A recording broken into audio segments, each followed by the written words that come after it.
Hello and welcome to Quick Charge by Electrek. I'm Mikey G, and it's Thursday, February 2nd. A Tesla Cybertruck prototype, which is likely a new build, has been spotted ahead of the production start. As far as we know, Tesla only has 2 or 3 prototypes until recently.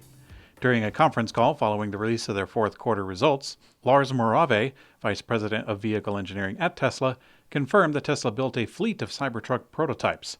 Flavio Tronzano posted an Instagram of a Cybertruck spotted in Palo Alto just yesterday. While it's hard to confirm that this is a new beta prototype, there are some new features pointing to such a conclusion, such as new triangular mirrors. The Cybertruck in the picture also appears to have a working tonneau cover, which was not seen on the last prototype. The same goes for what appears to be working side windows that don't have broken glass. Tesla recently said that it aims to bring the Cybertruck to production this summer, though we shouldn't expect volume deliveries until 2024. S&P Global released an interesting new research paper about nomad car buyers, which are described as people who buy a car brand for the first and only time and then return to the buying market thereafter. In the paper, looking at how these buyers are reacting to the current market, S&P Global found a clear leader, and that is Tesla. Tesla dominates loyalty metrics in this important nomad segment of car buyers, according to the study. Tesla has previously topped the list of most satisfied customers in the auto industry and has proven to lead in customer retention, of course, not just for the Nomads.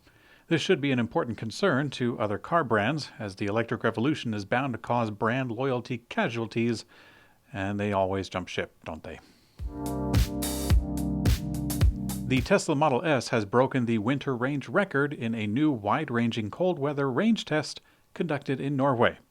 For years now, Norway has been conducting extensive range and efficiency tests in cold weather, which is a concern for many potential EV buyers in regions with a harsh winter. The Model S, which finished at 329 miles, was only 16.4% short of its advertised WLTP range, and it was the only vehicle on the list that passed 280 miles. The next runner-up was the Mercedes EQE 300, which saw a loss of 33% in the advertised range. The tests were conducted in the loop between Oslo and Herjurken at temperatures between -5 degrees C and -10 degrees C. Whether that's Celsius or centigrade, I'm not entirely sure. It's 14 to 23 in standard American degrees, if you're curious. Ford released its fourth quarter and full year 22 results, beating on revenue but missing earnings in a disappointing showing. After ramping up electric vehicle production throughout the year, Ford sold a record of 61,575 units, up 126% year over year, making it the second largest EV brand in America, behind Tesla.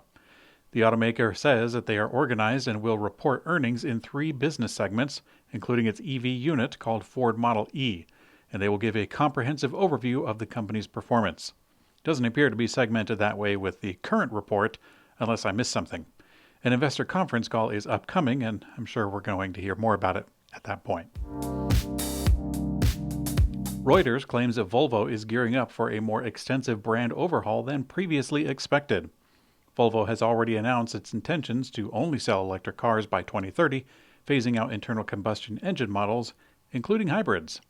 But now, according to 2 people familiar with the matter, Volvo is preparing for an EV breakout, converting its entire base of models to electric.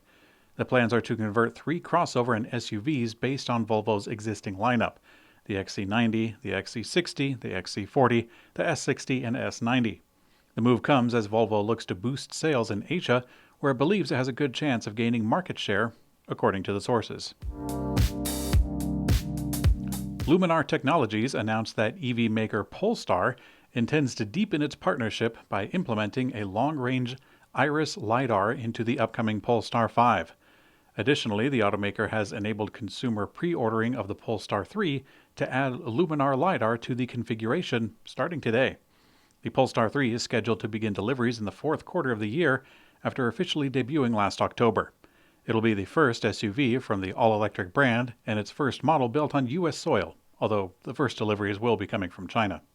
Luminar's advanced lidar technology is prominent in the upcoming Volvo EX90 as well.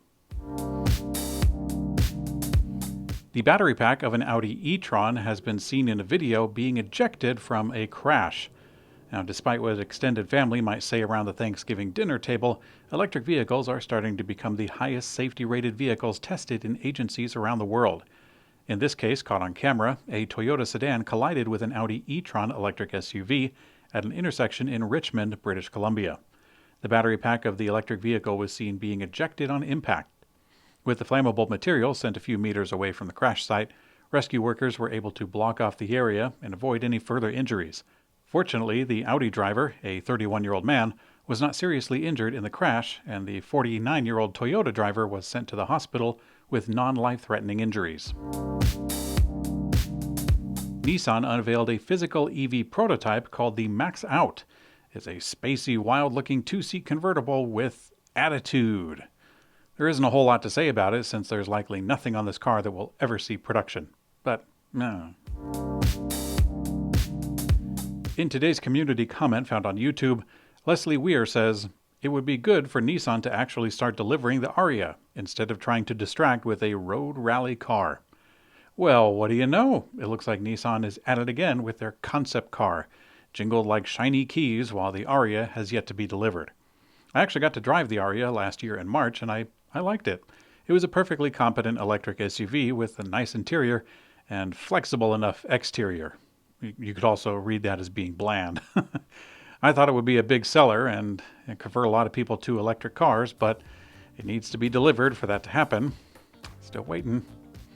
Honestly, I was actually considering the Aria for my own electric vehicle purchase, along with the Ioniq 5, the Fisker Ocean, and many other ones. And really what it came down to was what I could get my hands on. Thanks for your comment. And thanks for watching Quick Charge by Electrek.